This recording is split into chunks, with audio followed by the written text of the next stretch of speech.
Hello, welcome to Citizen McCain. It's Monday, October 26th. Thank you all so much for listening. If you've not subscribed to our little baby YouTube channel that's growing, what are you waiting for? Go to youtube.com/at Citizen McCain YouTube. But you guys have been doing a good job subscribing, but please keep it up. We're trying to hit 25K by Thanksgiving. You can definitely do that because we're only like, Yes. I think 1,500 Get subscribers away. your friend, your neighbor, make an account for your dog. Do what you got to do. Yes. We have a hot show today. We have the Bret Baier. I have a bio for him, which seems pointless. Everyone knows who Bret Baier is.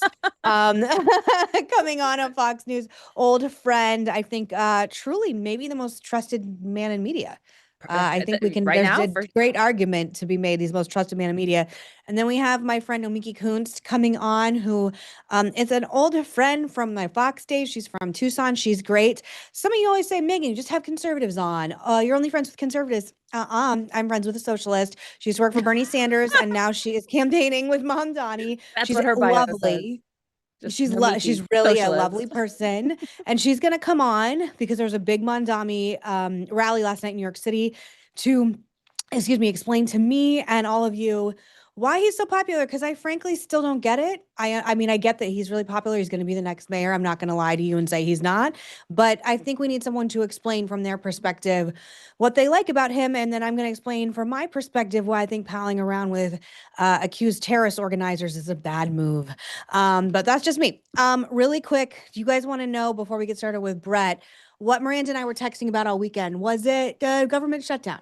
A little No. bit. No, not at all. No. Was it the mayoral race? No. Okay, so Miranda Well, and I actually, were a little bit because of Curtis Lewan, my obsession with him. I was sending you a okay, a lot of tiny bit. tiny But bit. what took up a majority of our chat was, and I don't know if you guys have seen this, Miranda and I are completely obsessed with Lily Allen's new album. People that don't know who Woo. Lily Allen is, you're maybe not an older millennial. A big pop star when we were growing up, and Very like, important to me when I was like 23, whenever that yeah. Smile song came out. Oh, love her. So she was married to David Harbour, the star of Stranger Things, huge star, huge We have show. pictures. Yeah. Um, he's also in this really funny Christmas movie I where he love plays that like an Christmas evil. movie. I did too. I won't be watching it again because I don't Mm-mm. like him now. So she came out with a new album called West End Girl, and it is basically a complete and total run through on her marriage breakdown with David Harbour. It is very explicit. It is very detailed. There's talk about things that, again, my mother and Selena Zito listen to this podcast, so I feel weird saying this, but like stuff about sexual I'll say it. items. Okay. He cheated with. There's a line that's like, "Who is Madison?" Naming the woman he cheated with. Madeline. Madeline, excuse me. Madeline has also come out and given an interview with the Daily Mail. She did? This, Oh, I yes, this missed is a that. real person. It was a woman that he worked with on a movie in She's a 2021. costume designer, right? Yes. Yeah. So why are we so obsessed with this, Miranda? And again, we'll get into some deeper news, but this was big news for us this weekend. I think a big part of the reason why people are obsessed with it is because it's a humongous sex scandal. I mean, this guy had a hit the jackpot. I mean, he's like a schlubby whatever dude who's on Stranger Things, and he's, like, whatever, he's fine, he's an actor, but people knew who he was, but he wasn't this big star. And then he marries Lily Allen, who's this incredible pop superstar, maybe not huge here in the States. Maybe if you're a girl or a gay, you knew her, but not like Taylor Swift, Britney Spears level. But in Britain, she's humongous, like majorly important. And I remember we were talking about this earlier this year in January when she ended her podcast because she said she was having like mental health issues. And now we know why, because apparently he had some like jealousy issues with her getting some sort of play or something in the West End of London. And he didn't like that. And when she was To away, put it into context, she's a now well-respected theater actor in the West End in London, maybe where her name comes from with the title of the thing. yeah, And she well, was I think nominated this is the for a bunch of catalyst. big, like their version of the Tonys, the British version of the Tonys. And there's an interview going around where he's like clearly angry on the red carpet with her, where he's like, I've been in hundreds of plays and I've never been recognized. And she does one and she's recognized. And also like, Congratulations, darling. And then he has like a scowl as he's looking away. It's real. If you get a chance to watch it, I say find that clip because it's very there's telling. And she's like glowing and so excited and happy and thrilled. Every time you see her in a photo with him, she just looks happy as pie. And he is just kind of there. There's also an Architectural Digest video of their former house. I assume they don't live in it anymore in Brooklyn, which is maybe the weirdest house I've ever seen. And weirdly enough, I can remember making Ben watch it with me because I was like, what would you do if I decorated our house this way? They have a bathroom that's like carpeted and has like Ooh, different carpet in the pattern bathroom. wallpaper that looks just like something at me, like someone who's having like some kind of psychological psychosis would decorate their house this way. And it got a lot of attention because it was so weird. And that was the first time that I watched it. And I was like, these people are like, this seems like not a great environment in general. Like, I don't think like healthy people decorate their home the way that they decorated it. So read into that whatever you want. It certainly didn't look like a sanctuary for me, but I highly recommend the album. It's very good. It's getting It's rave really reviews good. Yes. critically, but David Harbour is going to have a very rough press tour on Stranger Things because I now know the sex toys he likes to use and the women that he slept with while he was cheating on. Allegedly. I mean, she hasn't explicitly named him, but we are surmising it's about her marriage Well, I mean, breakdown. And so what yeah, she says is that it's about her marriage, but she's trying to like or go around getting sued basically as we are. And so from what I can surmise is that my bet is that he's going to sit out the press tour, because why would anybody want to invite any of this into their lives, because it is incredibly messy. But the album is beautiful. She reads DMs, she reads voice notes, she is having conversations like with an American accent, clearly doing the perspective of Madeline, maybe Natalie, and herself, and having the conversations of each other. It's incredibly telling. It's incredibly compelling.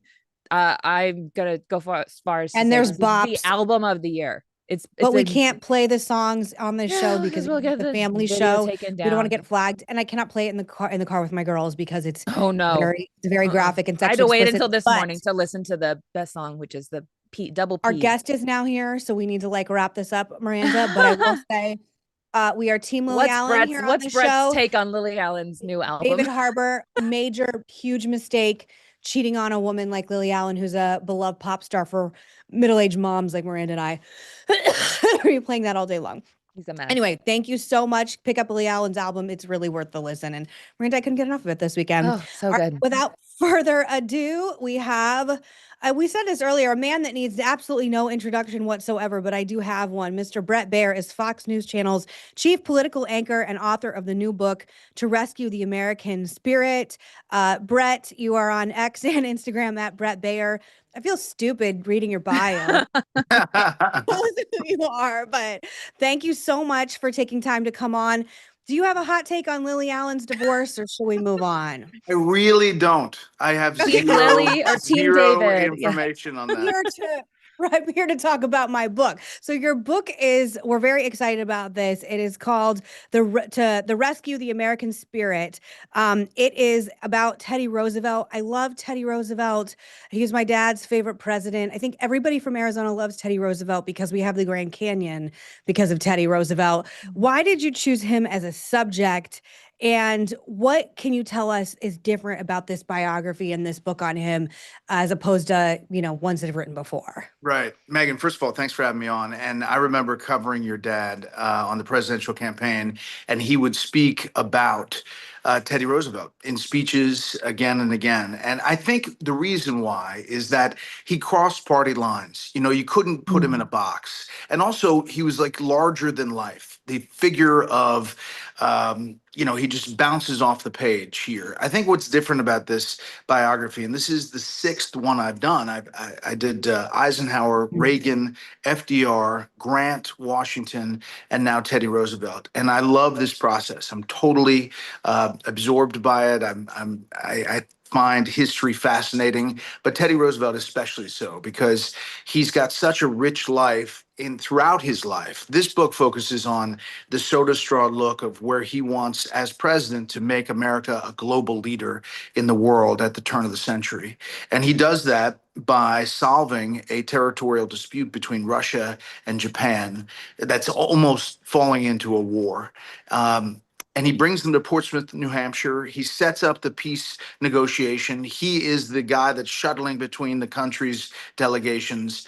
And eventually they get to a peace treaty, and America is kind of put on the map. You know, he survived an assassination attempt and it really elevated him to the presidency. You could make historical comparisons to Trump surviving an assassination attempt, and I do believe it played a role in people seeing him as a tough, resilient man that became president. Do you see correlation between those two things, and do you find that historical relationship interesting? Well, I think there's a lot of similarities. I mean, there are some differences, definitely, but there are similarities. I mean, he's, again, a larger than life figure. He knew how to work the press. He also talked down at the press. He called them muckrakers. President Trump, calls them other things. But he knew the power of the press and interacting with reporters. He also, you mentioned the assassination. So he becomes president and the assassination of William McKinley at age 42, our youngest president ever.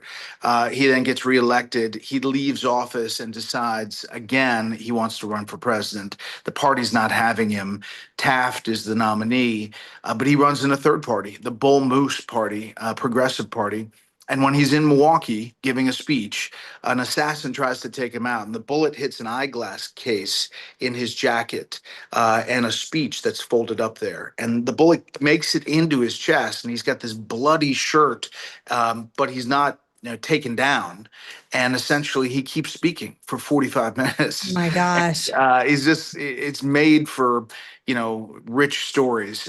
He ends up getting the most votes of any third party candidate, more than Ross Perot against Bill Clinton and H.W. And Woodrow Wilson becomes president after that. So a lot of Republicans blame Woodrow Wilson on Teddy Roosevelt. That said, his life is complete with like consequential. He was a doer. He was a guy who got things done.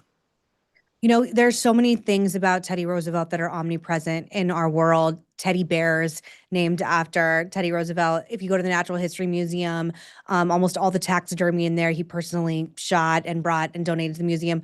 Obviously, our national parks, obviously, all the conservation.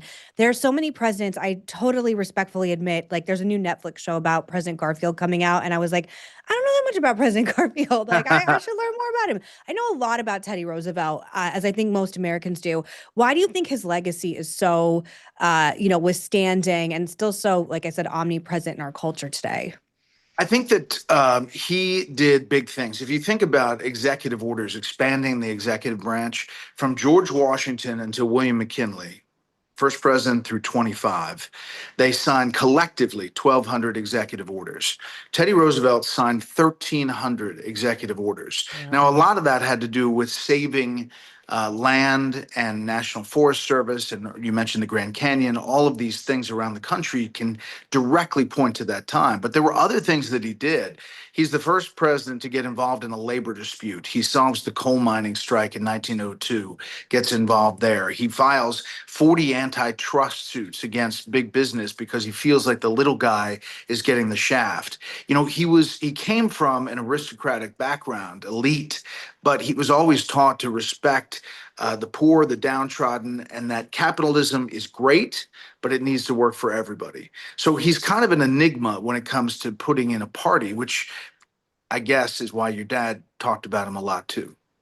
My dad was also obsessed with like tough guys like Ernest Hemingway and him. And Yeah. I think it was just the machismo factor as well. One of the things I always loved about Teddy Roosevelt was his daughter, Alice, because there's a Alice. famous quote where he said, I can run the country or I can take care of her. I can't do both. Yeah. I have actually always had this like dream of doing some kind of like Netflix show or documentary on her because I don't She's know. I so love that she was so fascinating. You can wild relate. and I have a special spot in my heart for that. Can you illuminate us a little bit about his Yeah. relationship with her? Sure. Yeah. He's, obsessed with his family. But when he's young, he goes through debilitating asthma. He gets through that, fights through it. He's outdoors a lot. He bucks himself up. He becomes a boxer. He goes to Harvard. He meets the love of his life, Alice Hathaway. He calls her Sunshine, and he's the happiest guy ever. He runs for state office, state lawmaker in New York. He's the youngest state lawmaker. She's pregnant. She's having the baby. She's in New York City. He's in Albany.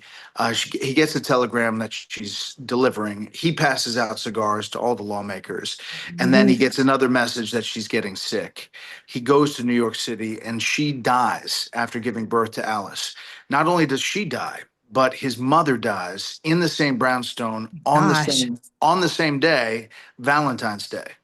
And he is devastated and really hands Alice, the young girl, off to his sister to take care of. He goes out to North Dakota territory and finds himself for 2 years. But long story short, he has this evolving relationship with Alice. He then marries again Edith, they have six children altogether, including Alice. But Alice becomes this star in his life, and she is a troublemaker. She brings in boys into the White House. She kind of smokes on the top floor, and she causes trouble. But he is a major family man and takes time every day to be with his kids inside the White House. How much of a spectacle was she in the media at that time? Huge. Everything she said, it was like Princess Alice, sort of. And in fact, he uses her as almost a diplomat to go around different places with her fiance and to really use the press and her stardom. She becomes a star in that administration. That's really fascinating. I got your book. I'm like 2/3 of the way through. I look forward to finishing it. Is there anything else you want to talk about before we move on to Yeah. hot topics and things going on in the world about your book? I really am so excited for this. And, all your books have been so interesting, but I really think this is going to be a really fun one. Yeah, thank you. Last thing I'll say is I think history is just really important, especially for our younger generation. And that's one of the reasons I write these books is that to make it readable, to put the reader in the room like you're there. And, it's all history. It's all real. It's all noted in the back of the book, but it's an experience. And I'll tell you really quickly, I'm out at the Nixon Library today and Reagan Library tomorrow giving speeches and signing books. And at the Reagan Library for my FDR book, I had this eighth grade teacher in the line come up and I'm signing a book and he says, I need you to know something. I said, yeah. He said, I'm doing a 3 days class. In other words, I have all three of your 3 days series books, Eisenhower, Reagan, and FDR. And I'm doing a class for my eighth graders, and I just wanted to say thank you. And I said, that is awesome. That's why I do this. So I zoomed into the class and we did 2 hours of, talking about those presidents. So that's pretty cool. That's amazing. I love that. And I would have loved if I had a teacher who had done that. And I just am going to anecdotally make a small suggestion. I think that you should turn this into a movie if possible, if that's with Fox or someplace else. There really has not been a great Teddy Roosevelt movie done. And I think our culture is really ripe for that right 100%, now. So 100%. I'm on board. Yeah, I'm like, please, you have giant agents, I'm sure. Pitch that anywhere you want. We would be remiss, Bret, if we didn't ask you, when we were doing research on you before the show, even though like I didn't need to know that much because I know you and I know your lovely wife. But you made a lot of news, not on purpose, unintentionally. There's reports all over the internet that Barry Weiss is considering you to host the CBS Evening News. And then right before we came on, John Dickerson announced, who's the host of the CBS Evening News, that he's leaving. Is there any truth to that? And totally respectfully, I would be heartbroken if you left Fox News. I would be not surprised if you didn't ask this question because I knew you would ask it. I'm flattered by all the press and everything like that, but I'm in a multi-year contract with Fox, so I don't know where everything's going. I'm signed on to Fox, very happy at Fox, and we'll see what happens at the end of that. But it's interesting to see all the press about it. I thought you were going to ask about when I got pulled over in Georgetown driving and got a wait, ticket. That's coming. Just wait. I'm so Just wait. sorry. We do. Okay, so official confirmation: Bret Baier is not taking over CBS Evening News, at least for now. At least for now. And I will just say, Bret, like legitimately, like we are friends and I really love and respect your family. But in times of crisis, I really look to you and Martha McCallum to help me through. And horrible news, breaking news, I know that's like a burden for journalists, but that is your job. And I'm really happy to hear that because everyone's attached to you at Fox. So, and the country, I mean, you moderate debates, or one of the crown jewels in journalism. I'm glad you're not leaving. Wow. And You know, my husband works at Fox. I'm a Fox News viewer, Yes, Brett. I got it. I got it. And I Thank love the you. Fox News viewer, one at a Yes. time. Thank you. Well, we do have to ask you. I'm so sorry about you getting pulled over because this went viral. You were pulled over during the first days of the National Guard in Washington, D.C. It's so funny because I don't know why this got so much It attention. was so Why do you think bizarre. everyone? It was all over my Twitter, and I was like, Because the National Guard was there to keep DC safe, and they're pulling over Went Bret over the Baier. Fox guy. Like, Yeah. No, I they're there to was get like, drug I dealers don't and know what murderers, and happened. they're here's Yes, catching a exactly what guy. happened. Did you So roll a stop yes. sign? Were you I'm speeding? What I'm happened? in DC Monday, Tuesday, Wednesday, and then I do the show down in Florida Thursday and Friday usually. And I was in DC. I played golf in the morning, and I was driving my wife's car back into Georgetown, and the phone rings, and I go to pick it up. So I'm like picking up the phone, and there's a cop there at the bottom of Wisconsin and and he just goes like this, pull over. Busted. I pull over and I'm getting my registration. I'm fumbling for things, trying to say, I'm sorry about that. I didn't mean to pick up the phone.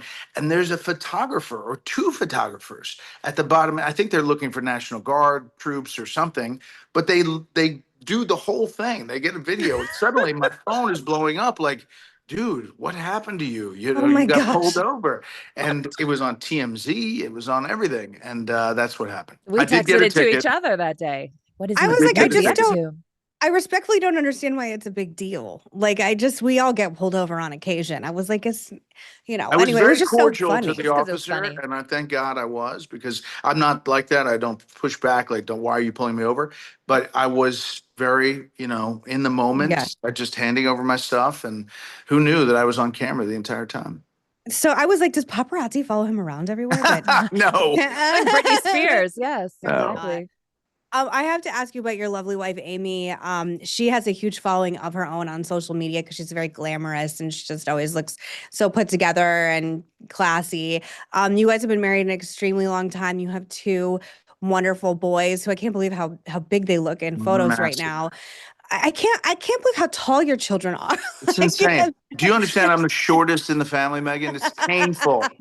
They are how six tall are three and 6'4". My 15-year-old 6'4", my Oh my God. 18-year-old 6'3". I mean, thank God they look like me. I'd be looking at the mailman like very closely. But they look exactly like you. yeah, but so it's Amy's family. Her father's 6'5", so that's where it comes from. Amy is fantastic. She's doing great. We bounced back and forth to Florida.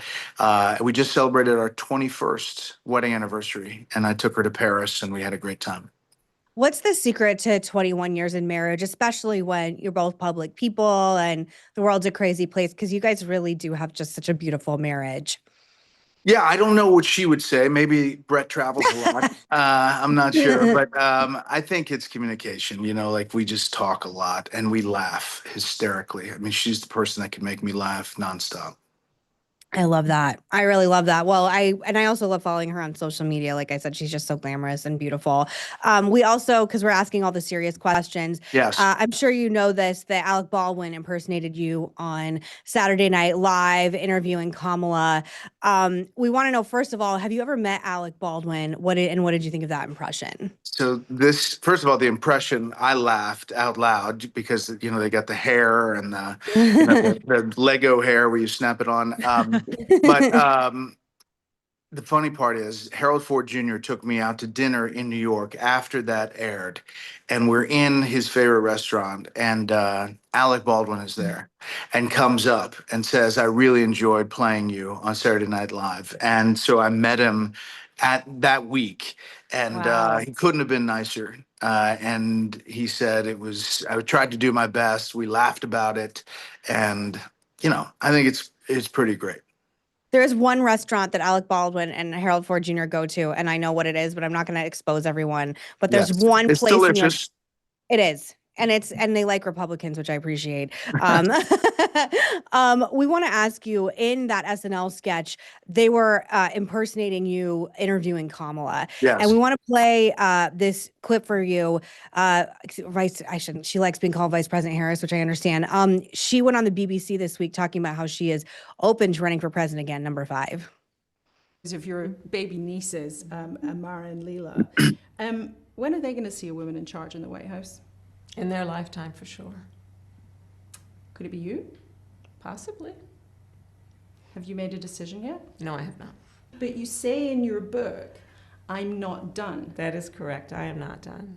I have lived my entire career a life of service, and it's in my bones.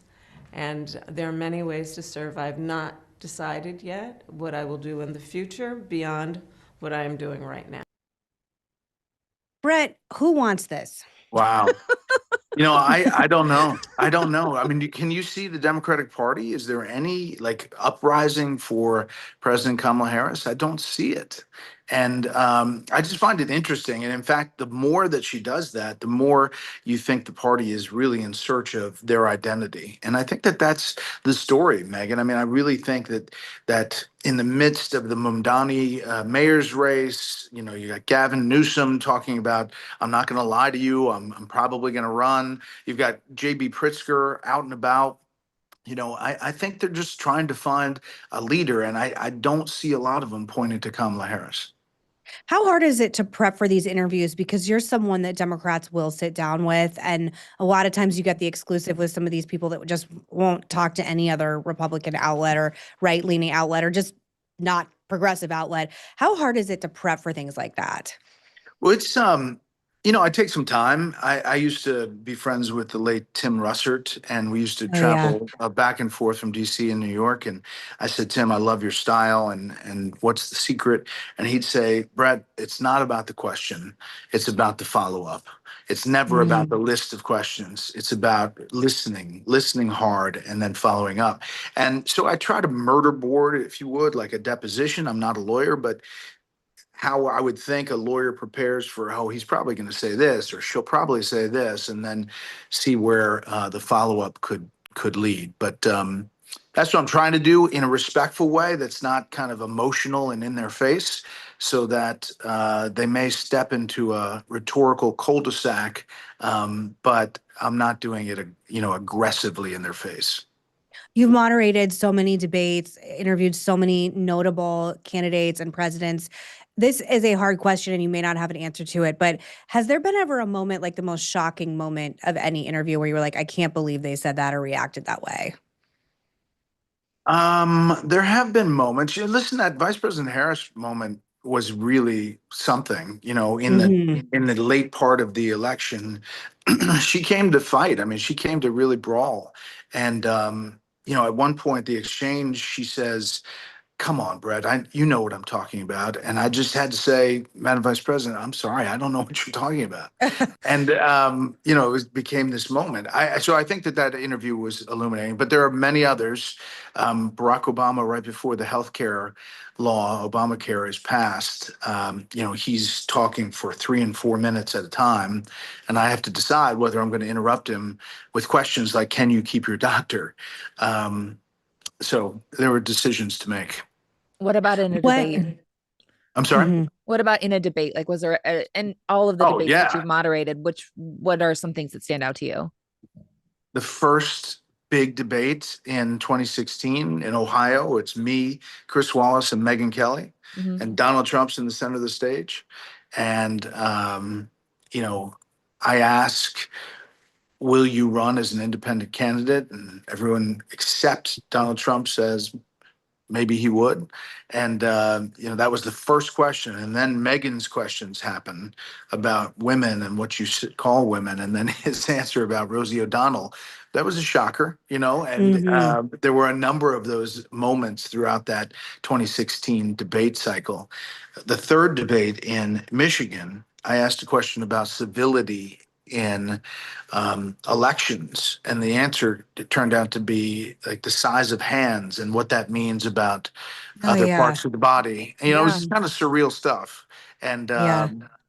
those debates are the really interesting times, because you have to worry about being fair to the other candidates, but also have to hit the time. I forgot about Bret, that one of hand the thing. things I forgot about the hand thing too. One of the things that's been so frustrating for me is watching the coverage of Mamdani, who I know there are people that are still holding out hope, but I do believe he's going to be the mayor of New York in a few short days. He appeared, I'm sure you saw this on the cover of the New York Post. He appeared with a person who was someone who planned the terror attack on the World Trade Center. He had Hassan Piker at his rally yesterday, someone who said that America deserved 9/11. His dad has these crazy video out where he's basically talking about how America's the worst example of a country that exists. We all, through osmosis of who are around and who we're related to, tend to take values. I just think you are who the company you keep in a lot of ways. Um, is this the future of the Democrat Party? Like, are they going to put him on the 2028, like, DNC? Like, how does this fly in the rest of the country? Because he does seem to be the person in all ways that the Democrat Party is moving towards. It's really amazing, Megan. It's a major shift, and it's kind of met with a shrug, it seems like, inside the Democratic Party. That is where the focus is. That's where the energy is. That's where the power is. That's where the people come out for. So when you see Bernie Sanders and AOC on the stage, lifting hands, I think that's going to be a formidable thing. And I don't know how it looks, what it looks like. Is AOC running? I'm not sure, but the left of the party is where the oxygen is. And Mamdani is showing that. Now, I hear Republicans all over the country, especially in purple states, saying this is going to be great politically because, we can hang Mamdani around the moderate Democrat in my state that's going to run XYZ. But I think that misses the moment, which is, it's New Yorkers are dealing with New York here, and they're going to have to deal with whatever the mayor becomes. And I think there's less power in New York because the governor has a lot of power in New York. But when it comes to police officers and safety on the streets, it's a big issue. And I'm in New York. There's a lot of New Yorkers I know who are really concerned about it. That said, I agree with you. I think he's going to win. Yeah, and it just, again, what it means for the party as a whole. People keep coming on here. We have viewers that can ask questions, and they like Andy Bashir. They like more moderate candidates. They like John Fetterman. And I just sadly don't think that's where the movement of the party's going. I do want to ask you of the movement of the party of Republicans. I don't know if you have seen this, but there was polling that came out from a YouGov that said JD Vance is the clear front runner for 2028 with 46% of the support. The next contenders are Marco Rubio and Ron DeSantis with 10% and 6% respectively. I don't believe in kingmaking in politics, and I don't think anything's inevitable, but that's a pretty big number. Do you think anyone has a chance in the primaries against Vice President Vance? He's in the pole position right now. I always find it interesting when President Trump is asked about the future of MAGA or the future of the Republican Party. He always somehow gets Rubio in there. JD, but Rubio too. Marco too.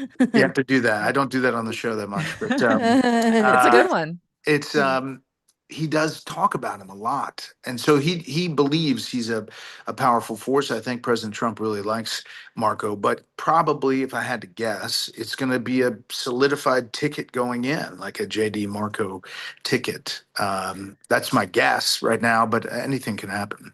What do you make of Steve Anything. Bannon's comments over the weekend saying that Trump's going to run again in 28 and he's got his endorsement and all of that craziness? I think it's stirring the pot. I think it's fantasy. I think it's. I've heard him say privately that this is it, and I know he likes wearing the 2028 hat, and he likes the left's heads exploding about that. But I don't think that that's accurate or it's going to happen. What is the difference covering this Trump White House versus the 2016 Trump White House? Well, this Trump White House has its act together a little bit more. They came into office obviously ready to go with like a shock and awe list of executive actions. We talk about Teddy Roosevelt. President Trump too has had 220 executive orders in all of this first term. He had 210, but it was almost all out the gate because they had planned for it. So I think that they know what they want and kind of are heading in those directions, and two, they don't really care as much about what people think about them. And it's an interesting dynamic. In the first term, I think there was a lot of playing defense. If you remember, there was a year and a half of the Russia investigation that dominated every second of every media. And this time is different on that front. It certainly seems there's like no leaking. It's a lot more organized. Mhm. How much do you think the chaos and the sadness of the Biden administration? I mean, it was very, I think, even just for us, emotionally taxing watching the cognitive decline of President Biden. It's not good for anybody, let alone the country. Do you think it's just that there's such a juxtaposition of such a closed White House versus such an open White House, and a president seemed obviously feeble, and a president that is clearly has a lot of energy and his health wise seems just fine? I mean, the dynamic is completely night and day. If you think about, we in the press didn't have access to President Biden for weeks on end. Maybe a shouted question going to a helicopter. And this president is taking 25 questions a day, maybe 40 questions a day. Sometimes a spray in the Oval Office turns into a 2 hour press conference. So it's almost an embarrassment of riches for the press. I mean, we're ripping up rundowns 5 times through the day because he's had 5 appearances where he makes kind of big news, President Trump. So the dichotomy between Biden and Trump is very, very stark. And I do think that there's a hangover from those days. And to hear Karine Jean-Pierre come out and I still know. say what she says about that time, even though there are other Democrats being far more open about what was happening, I think is disconcerting. I can't figure out what she's doing. Her press tour is so messy, and she's like, he's fine. And respectfully, he's being treated for cancer right now. He's in very serious treatment. We can't have a president who's in physical treatment for cancer. We just can't. Like, the country can't have that. I'm sorry, and don't care To how be cool fair, that he sounds. It's was he just, was at that Kennedy Center, whatever the place where you did your thing with Mike Pence over the weekend, and he did look pretty good. So I will say that he's. about President Biden. I mean, whatever. I have to ask you, obviously, about the assassination of Charlie Kirk. It's rocked Yeah. the country, rocked the industry, rocked everyone. Really, in my recent memory, just one of the most horrific things to happen in the country for so many different reasons. How do you think it's changed our politics? And I don't mean to sound macabre. How is it changing how you're doing live events? Hmm, that's a good question. I'll start there. I'm fine. I think it's okay, but there's a lot more security that either the publisher or the event has created. It crosses your mind a little bit more if you go out like in big venues. But I thought it was so horrific. I mean, and for my kids who followed Charlie Kirk, they knew exactly who he was. They looked at his YouTube, all his stuff. They were really shaken up. I mean, we had to talk through it Ugh. to be able to talk about what happened because that video was available right away, and they saw it, and it made an image in their mind. What do I think it means now? I do think there's been, some silver lining. There's obviously the organization has expanded exponentially. Erica is just so poised when she speaks, and I think people listen to her. I think, others have picked up the baton and are going forward. I do think it makes a difference politically if young people are engaged in that way. But I do fear that violence is not going away. And I think we're going to have to be careful about our politics and, about our safety. Yeah, it's really petrifying, and I'm worried about everyone I know and love in these public situations because, like you said, it just seems to be amping up everywhere. When we announced you were coming on the show, people were just so excited. You have this unique ability that even people of all political persuasions really trust you, watch your show, trust that you're going to moderate debate well. How is it that you have maintained this kind of reputation for journalism in an era where respectfully, the industry of journalism is tearing itself apart from the inside out, and you know, having to hire new people at CBS to even have like a modicum of moderation. Like, it's just a very challenging time. How did you maintain that? And what advice would you give to people watching who want to do exactly what you do? Because we have a lot of young people that follow us. Yeah, and I hope there are people that do kind of straight news or attempt to, because I think there's a void in our country and our media about that. I hope there are a ton of special reports, but there aren't currently. One of the things was my mentor and dear friend Britt Hume. When I took Yes. over when I took over for him, he said three things. The show is not about you. The show is not about Mm. you. And let the news drive the show. And I've always thought about that. And, you know, at the end of the day, 1 hour, I'm hoping to give you everything you need to know about what happened in the US and the world, some analysis from a balanced point of view of some of the politics. And you get out of the hour and say, that was fair, no matter your ideology. So that's how I look at the day. And the other thing I think about, Meghan, is to take the emotion out of it. You know, some of my friends who I really respected as journalists got really emotional in the first Trump administration to the point where it affected how they did their job. And I'm trying to take that out. How often do you get to see Bret Hume? I love him. I He's think he's a awesome. genius. He's Yeah. awesome. I talk to him all the time, like almost every day. But and he's on the show 3 times a week. So you know he works 100 days a year. So he does analysis as senior political analyst, and he has a giant calendar where he marks off in a Sharpie 100 days. You know, and he's like, I love that. Brett, we're getting to 98. Better be But careful. Yeah. he's always someone that's brought in a crisis though too, because he's very like, you know, Yes. even keeled. And I like Clever. his tone. Clever. There's a very funny joke in the show Family Guy, and the host is talking, the dad in it is like, I love Brit Hume. I goddamn love Brit Hume. And my husband always plays it because I feel like generations of people love Brit Hume. Brett, we just have one more question, if you don't mind, from one of our longtime viewers. We love Ray, I believe, wants to ask a question. Hi, Ray. Ray is also a journalist.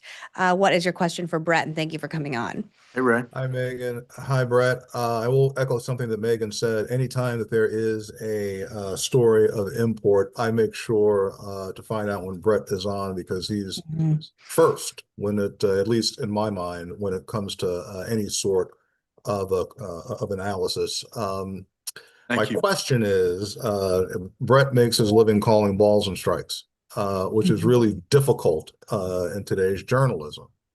So how do you, as a journalist, do you find it more difficult today when people expect you to have an opinion? Mm-hmm. Yeah, I think people, you know, in this day and age are looking for something a lot of times to make them feel better about how they think. So they go to their stovepipe of social media and they find out who's saying it the best way. Um, I'm not that guy. So I'm going to tell you this side and this side. Sometimes it's going to seem like, you know, we're being critical. We're just laying out. I literally go through the mindset, we report, you decide. It is a slogan for our network, but on the news side, but it is what I think about. Like, I want to report it. You decide how you think about it. And it's a little bit freeing in that I'm not telling you how to think. Oftentimes, if I have a Democrat on, I come from the other side and I say, what do you say about critics? And it's a Republican critic. And if I have a Republican on, it's the exact opposite. And, you know, my Twitter feed will say, Sally will say, you're so in the tank for Trump. And then Bob will say, you're such a liberal anti-Trumper. And I'll say, Bob meet Sally, Sally meet Bob.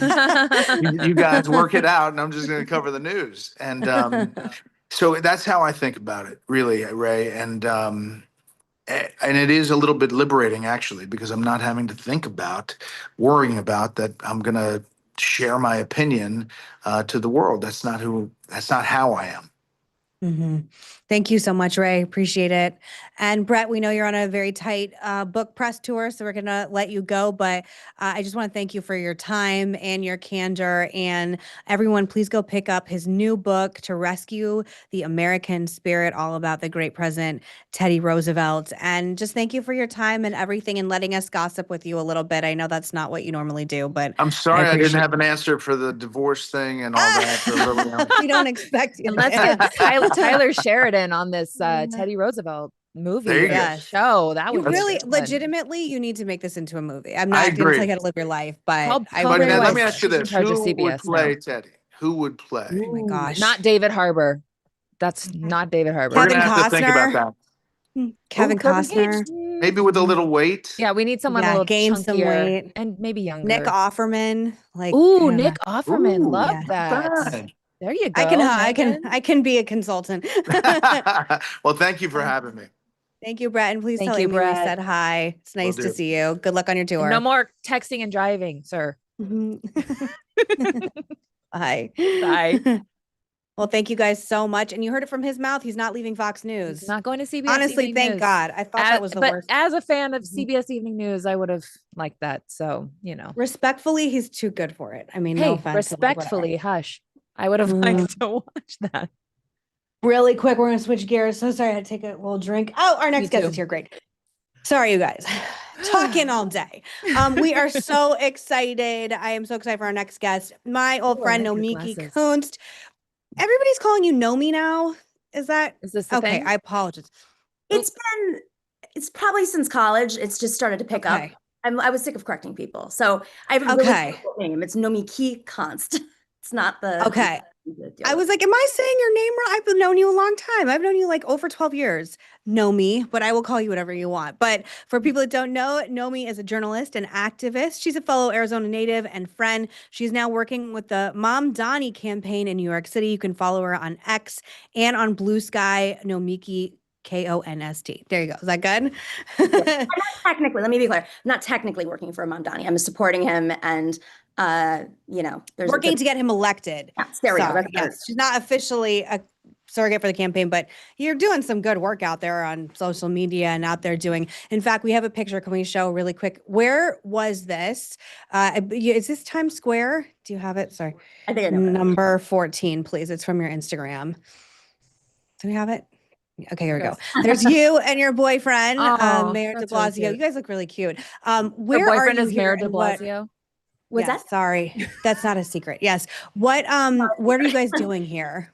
So we were at the No Kings protest last week, Saturday, like a little over a week ago. And this group that I've been aligned with really for several months, like since, I don't know, the beginning of the year, I guess. Hot Girls for Zoran. They've got this like whole viral thing happening, all these influencers, and now they've got all this merch, but they gave me these shirts.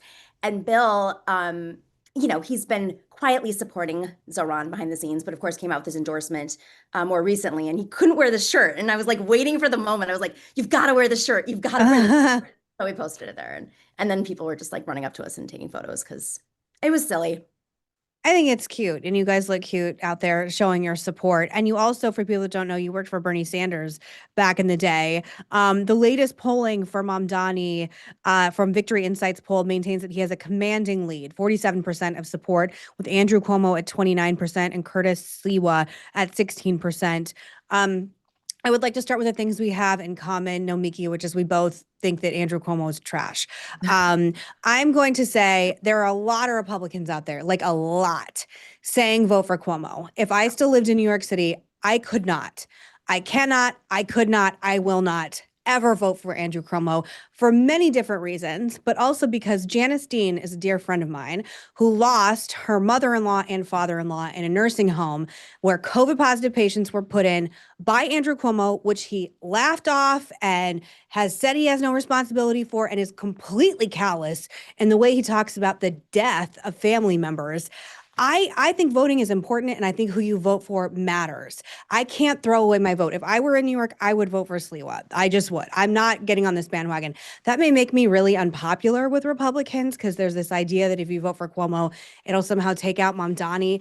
I don't see how that's even possible. I don't think there's enough people to make that happen. What do you make of this, like, trying to repurpose, revision, redo Andrew Cuomo, who I think is like one of the worst American politicians in modern history? I mean, I couldn't agree with you more, by the way. And Nomi and I are on the same page with it. how dare you care about people's lives, Meghan? Oh my I just feel like being like, he killed people and like, or he's whatever, indirectly responsible for it. Sexually We should let it harassed go. women. I can't believe he has the audacity to show his face in public, let alone run for office, and think he's going to win. It's insane.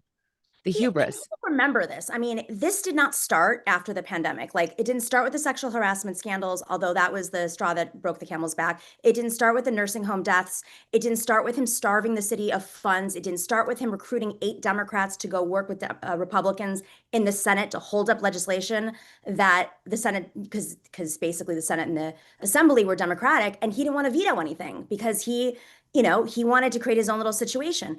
It didn't start with the fact that his own team, his circle of trust, went to jail for corruption. It didn't start with the fact that he created this thing called the Moreland Commission to investigate corruption, then shut it down when they were investigating his office. This is a man who has used homophobic slurs. He's Islamophobic now. He's sexist. He's racist. His brother's going on crazy rants online right now. It's not reflective of what the city is, but he's also been one of the key architects of why we have problems in this city. So when he complains about the MTA, it's like, well, you were the one who decided to put a bunch of real estate board guys on the MTA and not fund the MTA. And so that's the lifeblood of the city. It's not that people are jumping turnstiles and that's why, the MTA can't function. It's because he cut funding. He cut funding for education. He starved the city of resources. And now he's like, oh my God, the city's a mess. And that's something Zerwan's done very well. He's like, who do you think created this mess? The mess that we're complaining about. So listen, I think most New Yorkers understand who Cuomo is. I think people who vote in primaries and in the general election in these off years are very educated voters. And in New York in particular there's like hot spots where we call it the New York Times readers or any newspaper reader, they're going to be aware of what Andrew Cuomo did. With that being said, he is, of course, centering this around Israel, and he's going to be leaning in on the most conservative Zionists of this city. I don't think it's going to spill over across the board because we have a diverse group of Jewish Americans in New York with the largest population outside Tel Aviv, but it is not all conservatives. There are plenty of progressives and more moderates, and there are a lot of people like you, Meghan, who say, I stand with Israel, but I also understand that Andrew Cuomo is a flagrant liar, corrupt, and a killer, frankly. I just think what is being asked, and again, I lived in New York up until 2020, and one of the things I remember, and I don't know if you remember this, Nomiki, saying your new name's hard.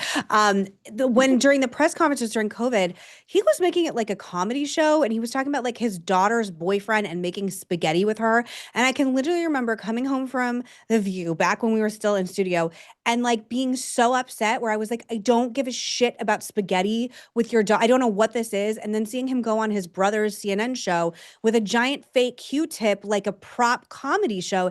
And it gave me so much anxiety. I was like, this is not who I need in a crisis. Literally, where I lived in New York, I could see the ship Comfort, which was brought in for COVID patients at the time because they thought that so many people were going to be sick and die.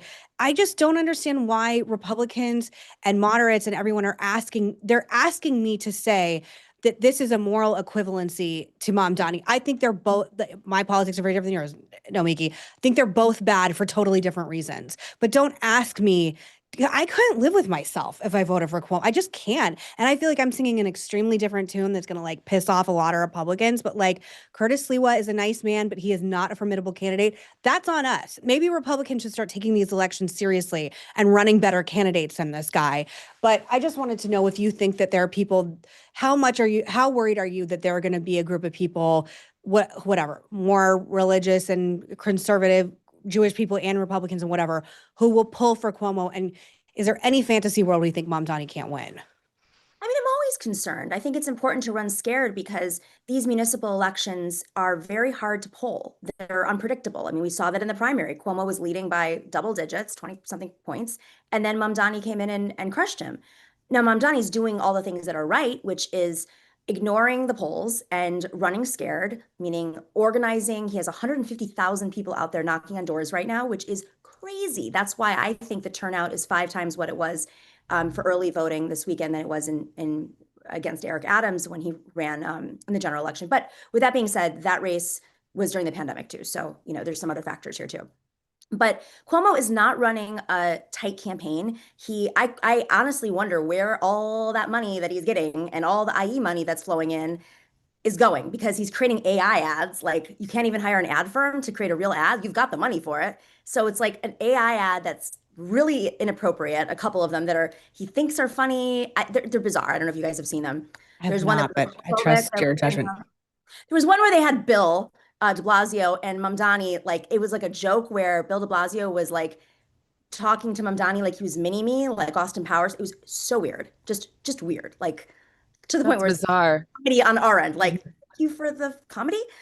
And he doesn't have a field operation. The closest thing to a traditional political organizing he's done has been in the last couple of days with all these endorsements of rabbis and some key leaders, but like that doesn't usually move you that much.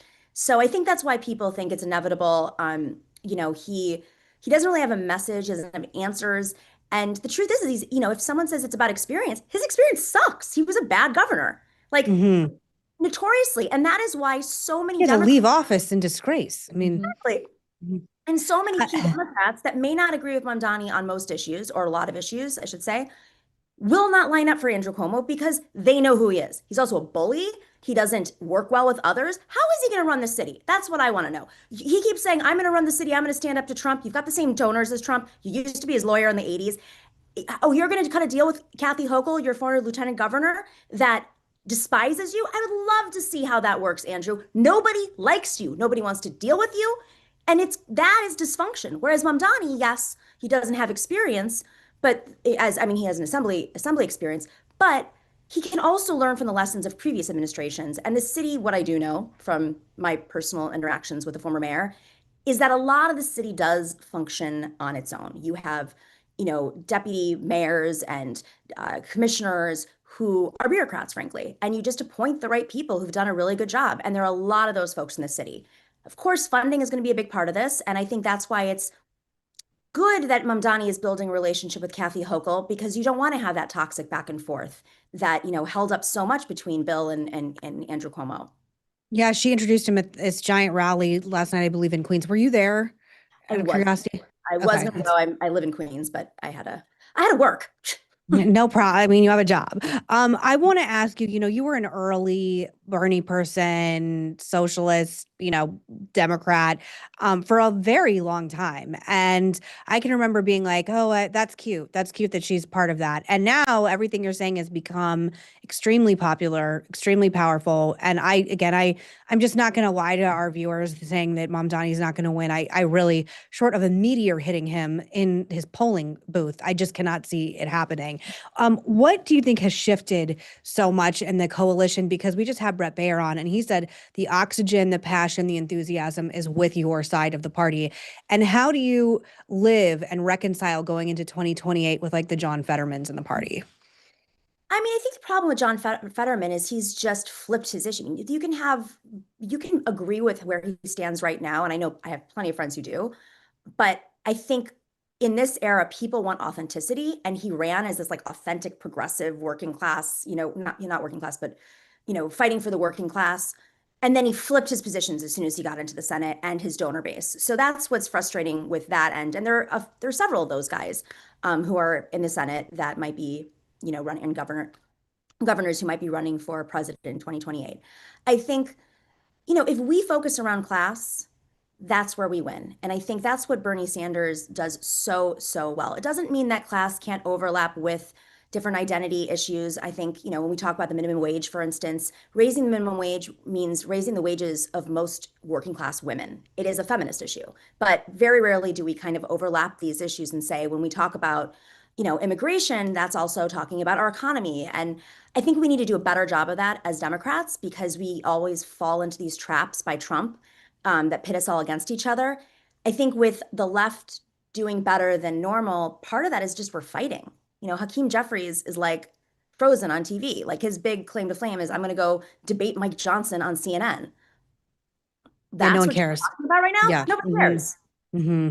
But they don't want to distance themselves from the donors. They don't want to, their math is that it's going to affect, purple districts in the House. But the reality is that even in those purple districts, there are disengaged voters who probably could be won over if we had real fighters. And I think when they look at people like Zoran, who's extremely, he's extremely hardworking, he's affable. Even people on the other side are like, I got to give it to him. Like he's showing up and he's doing the work and he's fighting.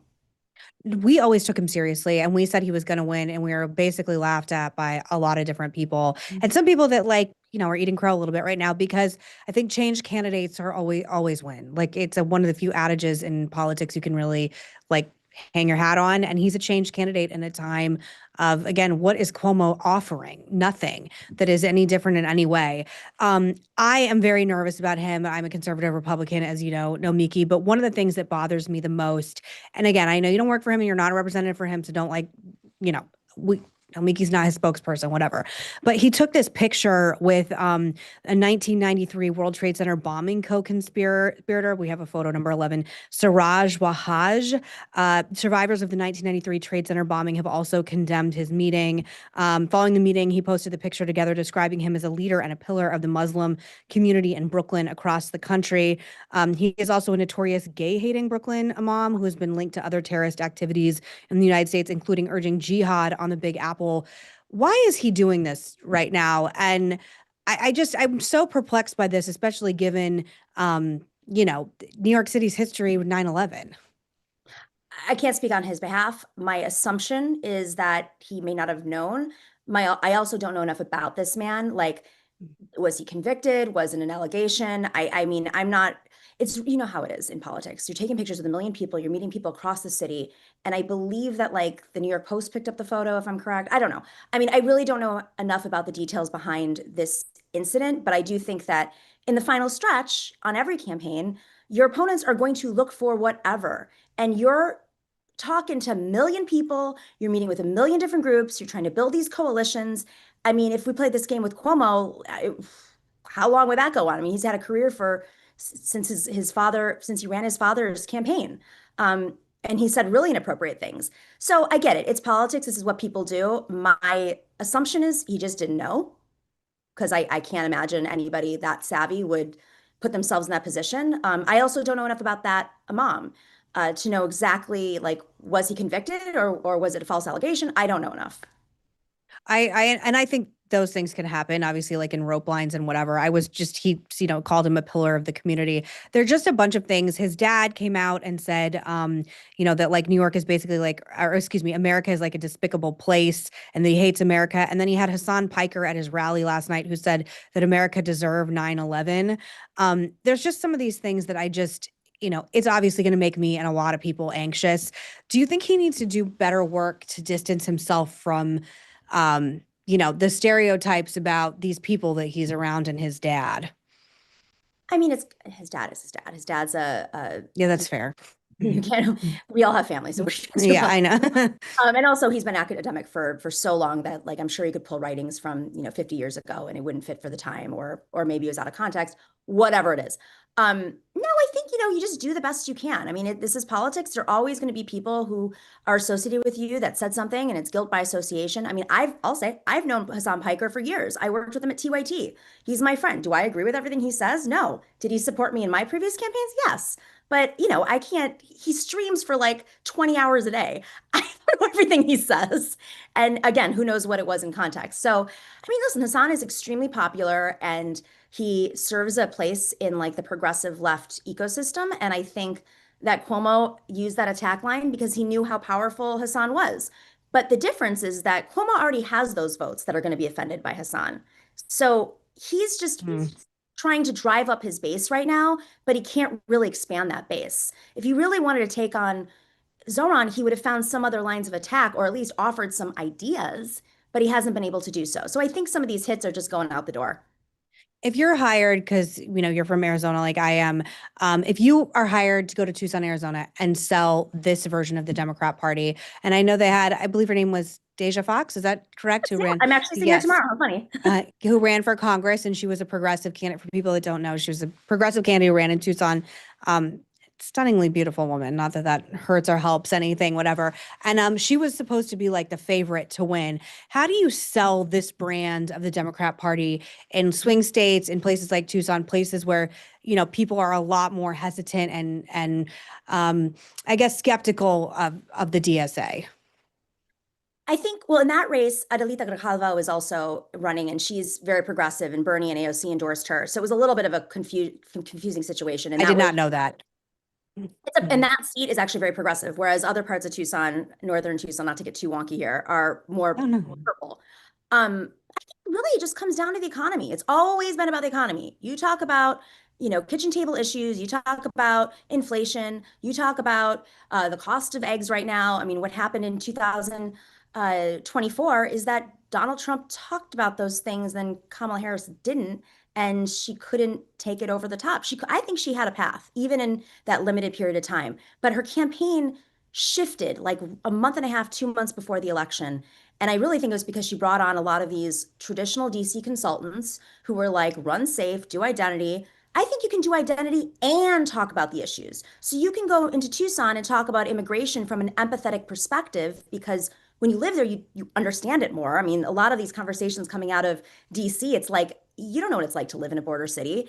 And there are people on both sides, or they have a deeper understanding that you need to have the border a little bit more open because so much money comes over from Mexico. I mean, there's a lot of dynamics here that I think folks aren't aware of. So, I think the most important thing is meeting people where they are and talking about the economy and really being open to hearing why people feel a certain way. And that's something I think Zoran did really well because he pushed over, he transferred. Not all of New York City is like what America thinks New York City is. I live in Queens. Queens is a complicated place. You have neighborhoods that voted for Bernie Sanders and then also voted for Donald Trump, and voters who've done both, depending on the primary how it's structured. So we have to understand that that there is a commonality of populism there. But it's also just talking to voters that don't necessarily get spoken to because the Democratic Party, capital D, will sit there and say, well, who are our most likely voters? We're just going to focus on those people. Or we're just going to focus on the 3% swing voters on what they care about. And, in the meantime, you could be talking to, I don't know, young people. And that's how Zoran brought in voters. He brought in voters in South Asian communities that hadn't been spoken to. And that stuff makes a difference if you're actually doing the work. The other thing that we don't do as Democrats is, I don't know, put boots on the ground. We don't invest in field anymore. It is mostly media buys. And, and that's helpful in some ways, but we have to actually do the work like we used to. And that's what the Republicans have been very good at over the last, decade and a half is taking control of the legislatures, investing in these seats, and building a pipeline. And we've really neglected folks on the ground. And as a result, I think that's how so many Democrats turned to Republican. They just weren't being spoken to or engaged with anymore. We have talked about this privately, but there is a consultant class, particularly on the left. Republicans have sort of bloodlet the people that were like the Romney people, the Bush people. Like they don't really have the same kind of place in politics they used to have. But the freaking Clinton people are like cockroaches. I don't understand. What do you have to do to get a candidate? This is like, you're not in charge of the entire Democratic Party, but what do you have to do to get some of these people not hired as strategists? And I won't name names, or we can't name names, but some of these people, it's like all you do is lose and take giant bags of money for your really shitty consulting. And again, I'm not trying to give Democrats advice here, but if I were running for president, I would hire you and a bunch of people who have a history of winning things and knowing what's going on the ground. Why is it that there's still this stranglehold on the left? Because I find it pretty fascinating. I mean, in the DNC, I've been part of these fights over these contracts, and they play it dirty. They will do smear campaigns against you. They'll if you're calling it out. I think Ken Martin has been trying, the new chair of the DNC, he's been trying internally, it doesn't come out publicly, but I think internally he's been trying to disrupt some of these systems, have more accountability with how these contracts are allocated, who gets to bid, what are we talking about here, where the money should actually be going in the DNC, maybe giving it to the parties to organize rather than throwing it all to 10 consultants who just blow $1 billion, because that's really what the presidential race is it's, it was an over $1 billion, $2 billion, I think, at the end of the day. And you look at the budget there and you're like, oh, the consultants did this, and they set the message, they bought the ads, but clearly it was not enough. And I don't know, I mean, it's a little bit of a mafia, to be honest. It is. Yeah.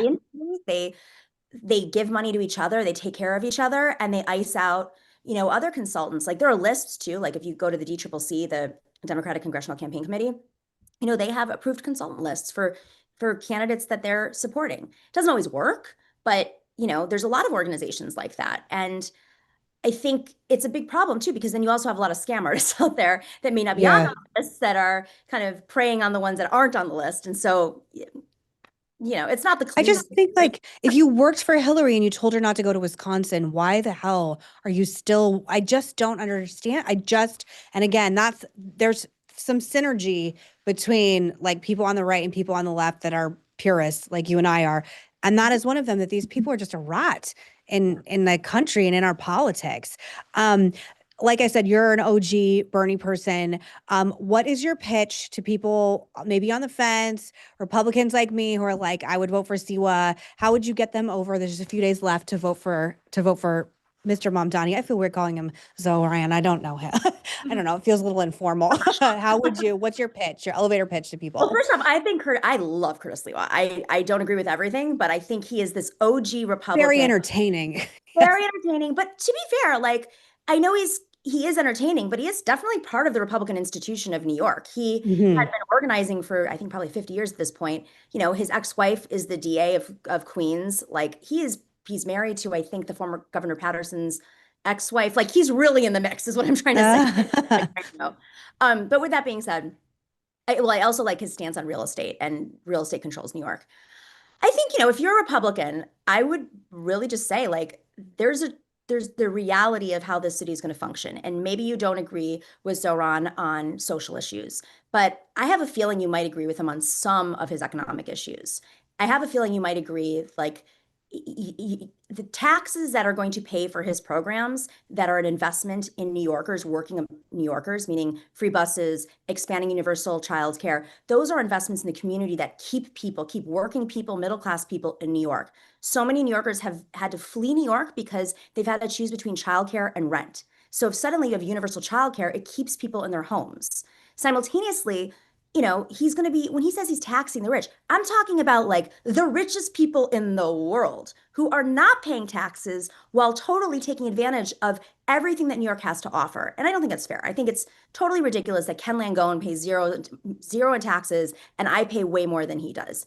And it's like, and I'm the one who has to commute to work or other working, your support system. Like if you have a nanny, like how many trains do they have to take that are delayed or the buses that are delayed to get to work for you, the wealthy person? So there are a lot of wealthy people who are saying, I'm willing to do this, to vote for Zoran and pay more in taxes because it's an investment in the city and what makes it great.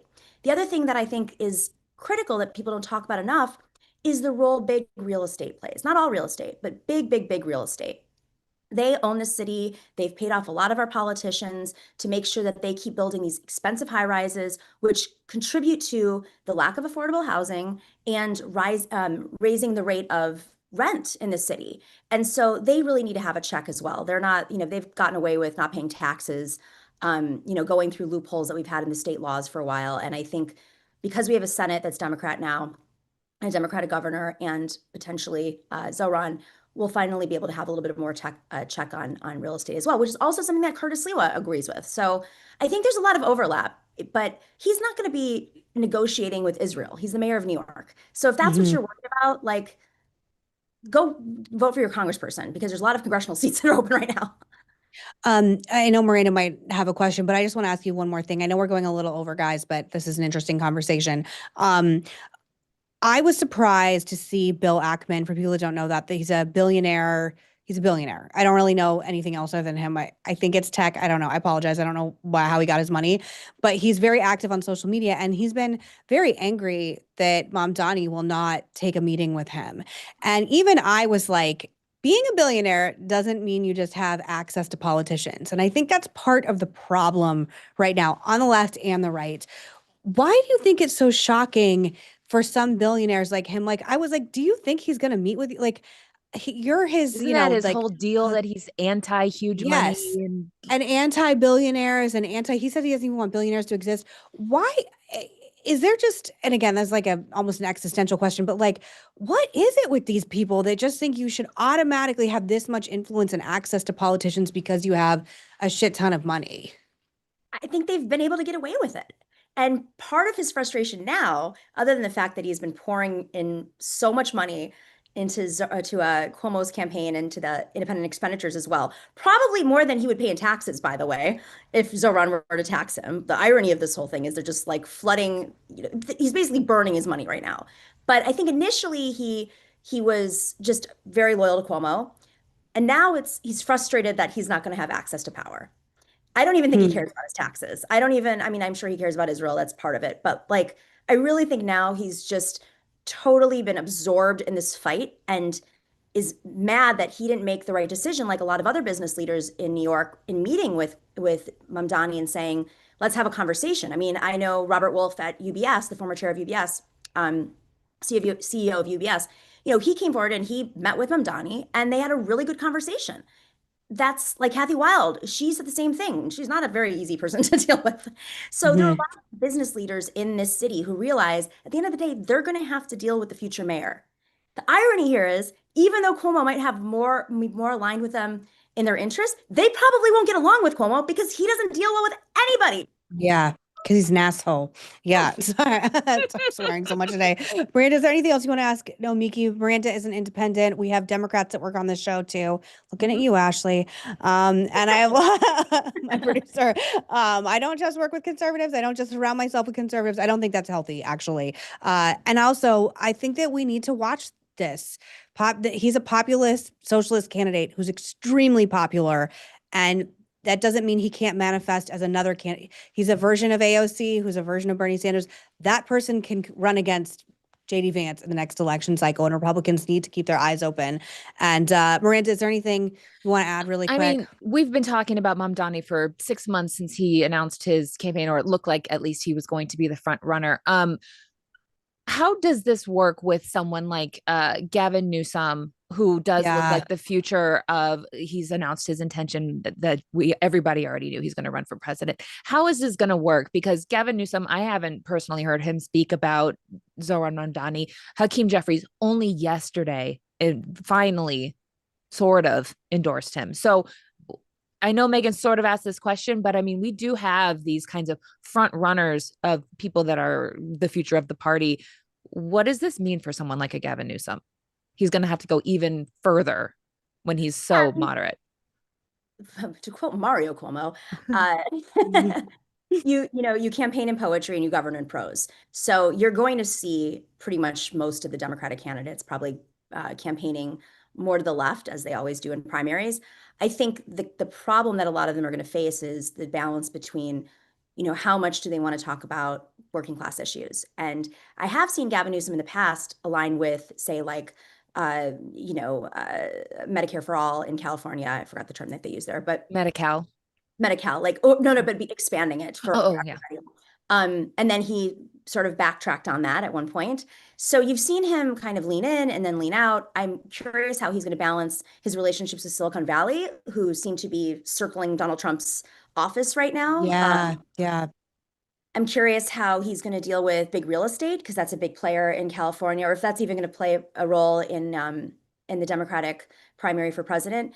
But I think, talking to folks where they're, to folks outside of the base, he's doing a good job of that right now. I mean, going into the bro sphere, listen, I can't do that. I don't know about you guys, but like, it's very difficult to break through the bro sphere as a woman. And that'll be interesting to see in this next election, is like, how do you break through that? So I think he has an edge there, but he has a long, there's a few years, but it's smart that he's starting early and he's at least testing the waters to see what messages work and which don't. And not all of them work. I think he got like slammed on the trans issues. And I think there's a smart way of talking about that too. Like, you can hear people and understand where they're coming from, but also not like betray your values. He like flipped his values in seconds. So you have to be really cautious about that stuff. There's also a video that just came out yesterday where he gave a very strange interview where he's like talking about how he grew up in abject poverty and was trying to like sort of relate to these like Black men who are interviewing him, and it's getting a lot of negative attention on social media. It's not tactfully how I would tell any candidate to do any podcast interview. And his dad was the Getty Fortunes lawyer. I mean, I think it's really ridiculous to like assume that you have the same kind of like upbringing as a poor person in the country, like a real poor person. Last question, did you see Mamdani on Andrew Schultz's podcast? Speaking of bro podcasts. I saw some of it. I didn't see the whole thing. Those bro podcasters, they're going to switch back over to your side in 2 seconds. They're with mad a candidate about MAGA stuff. Mamdani, yeah, I was like, those guys are up for grabs, I think, and that's again Theo why Vaughn, Andrew Schultz, all those guys are feeling very disillusioned right now. They're like, we didn't know. Anyway, Yes, you hope did. so. that's a whole other conversation. Nomiki, anything you want to say before we say goodbye? Thank you so much for taking time today. I really appreciate it. I know you're so busy.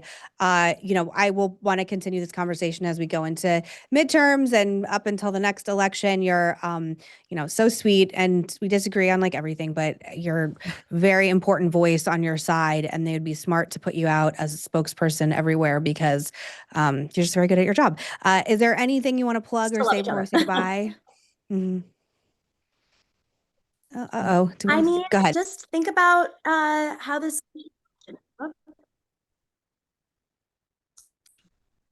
Are we having a We are Wi-Fi? Are we losing having a you. Wi-Fi issue? Go ahead. Say it again. Sorry. Uh-oh. I wanted to know Lily Allen or David Harbour of her too. That was my final question. All right. No, Miki, we're so sorry you lost There we go. connection. Oh no, Wait, are you she's still here. She's There you back. go. Is she back? Okay. Yeah. My Go internet ahead. jumped to a different internet. I think just, Mom, don't be scared of Mamdani. He's got relationships that he, is building across the city. He's somebody that you can work with. And that's honestly the most important thing for mayor of New York. Also important not to be corrupt, because we've seen how many of our past mayors have been corrupt. Fair. Mhm. The fact that Yeah. Eric Adams was allowed to run again know. blew my mind also. So how Getting he's paid not in off by jail. Turkey. I know. I know. Megan, thank you. We can agree on Sponsored by that. Turkey. Yes, I my know. goodness. And Freak, I'm I'm like, going come to say on. it one last time. I could not vote. I don't know if people are going to be like, you're a shitty conservative, you're a shitty Republican. I could not in good conscience vote for Cuomo. I could not. I'm sorry. I don't care if that's some kind of, and also, He harasses women and kills old people. Like, but I can't. that's a bad And again, precedent. it's putting you in a situation, or be putting me in a situation where I would be compromising my values. And this like idea, to me, it's like these desperate people wanting to have some semblance of control. It's not gonna make Mamdani lose. It's not. I'm sorry. It's just not. So I'd rather make a principled choice in my vote. But again, everybody disagrees with me. Is gonna scream and yell my head off. But that's how I feel. Nomiki, thank you so much. Come back anytime. It's a pleasure to And my speak love to to your you. mom too, by the way. I hope she's Thank you. You're so sweet. Thank you so much. I appreciate it. And tell Bill we said hi. everyone. Hi, everybody. Thank you. All right, guys, that's our show today. It's been very long. Thanks for staying an extra, 20 minutes. Sorry, guys. Bonus Longest content, show ever. everybody. I'm sorry. He's going to cut us off. All right, we got to say goodbye. See you Wednesday. Happy Halloween. Bye.